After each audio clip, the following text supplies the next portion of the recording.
आज की कहानी एक ऐसे आदमी की है जो मौत बेचता था और फिर दुनिया का सबसे बड़ा रक्षक बन गया।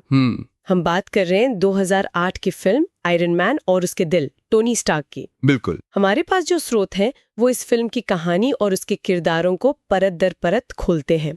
तो आज हम सिर्फ फिल्म की कहानी नहीं दोहराएंगे, बल्कि ये समझने की कोशिश करेंगे कि एक घमंडी हथियार बनाने वाला जीनियस कैसे अपनी ही बनाई हुई आग की भट्टी में तपकर एक हीरो बनता है। और ये कहानी सिर्फ एक सुपर हीरो के जन्म की नहीं है, ये कहानी है जिम्मेदारी की। जिम्मेदारी की, हाँ। ये इस सवाल का जवाब ढूंढती है कि जब आप कुछ ऐसा बनाते हैं जो दुनिया को बदल सकता है, तो क्या आप उसके नतीजों से मुंह मोड़ सकते हैं?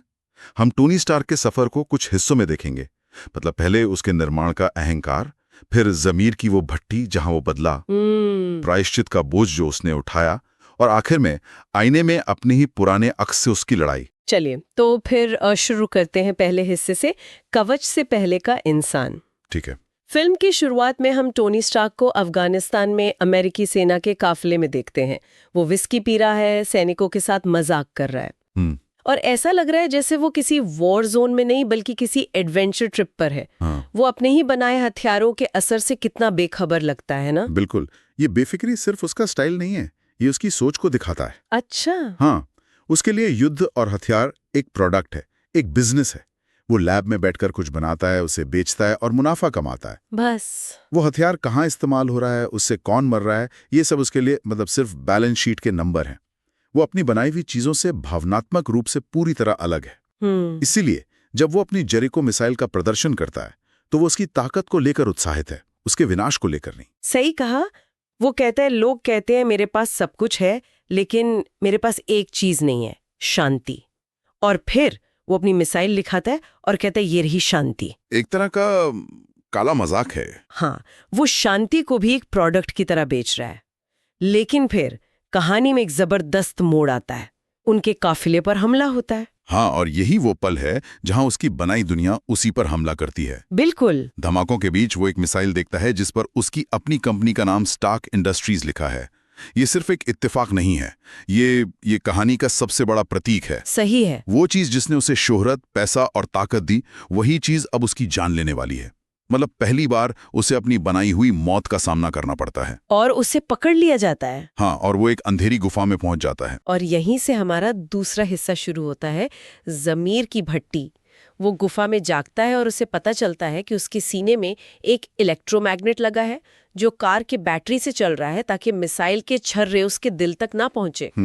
यहाँ उसकी मुलाकात येंसिन से होती है, पहला अंतर्वास्तावान आतंकवादी। उससे जेरिको मिसाइल बनाने को कहते हैं। यहाँ पर एक दिलचस्प बात होती है, उसके पास वही औजार और सामान है जिससे वो हथियार बनाता था, लेकिन इस बार नतीजा कुछ और निकलता है। ये बहुत जरूरी पॉइंट है।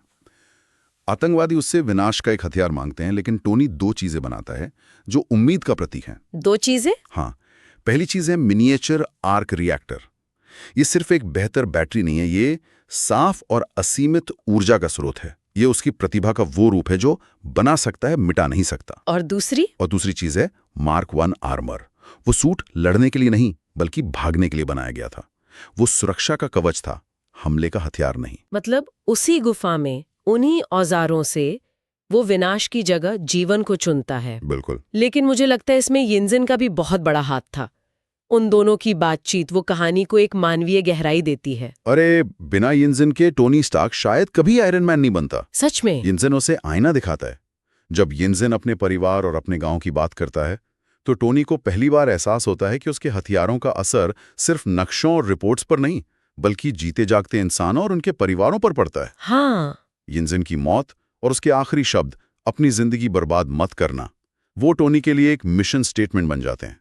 अब वो सिर्फ अपनी जान बचाने के लिए नहीं भाग रहा, वो एक मकसद के साथ बाहर निकल रहा है। और वो उस गुफा से बाहर निकलता भी है, लेकिन एक बदला हुआ इंसान बनकर। हाँ। अमेरिका लौटकर वो जो पहला काम करता है वो सबको चौंका लेता है। वो एक प्रेस कॉन्फ्रेंस बुलाता है। हाँ। सबको लगता है कि वो अपनी किडनैपिंग की कहानी सुनाएगा। बिल्कुल। लेकिन वो घोषणा करता है कि स्टार्क इंडस्ट्रीज अब हथियार बनाना बंद कर देगी। ये तो अपनी ही कंपनी की जड़ों पर कुल्हाड़ी मारने जैसा था। और यहीं से हमारा तीसरा हिस्सा शुरू होता है, प्रायश्चित का बोझ। हाँ। ये घोषणा सिर्फ एक बिजनेस फैसला नहीं थी, ये एक सार्वजनिक माफीनामा था। वो दुनिया के सामने अपनी गलती मान रहा था। सोचिए जरा। सोचिए, एक आदमी जिसका पूरा वजूद, उसकी पहचान, उसकी दौलत, सब कुछ हथियारों पर टिका था, वो कह रहा है कि अब ये सब बंद।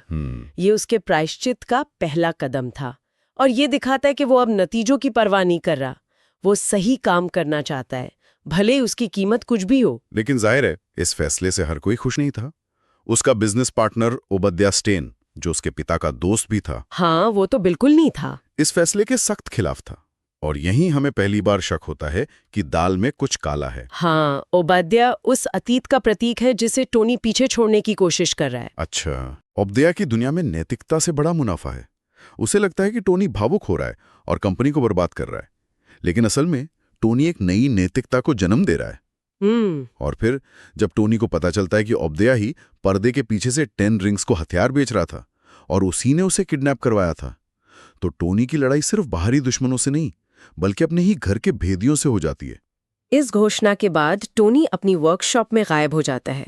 वो अपने आर्क रिएक्टर को बेहतर बनाता है और फिर एक नया, ज्यादा एडवांस्ड सूट मार्क 2 बनाने में जुट जाता है। हाँ, यहाँ कुछ मजेदार सीन भी हैं, जहाँ वो बार बार फेल होता है, गिरता है, क्रैश होता है।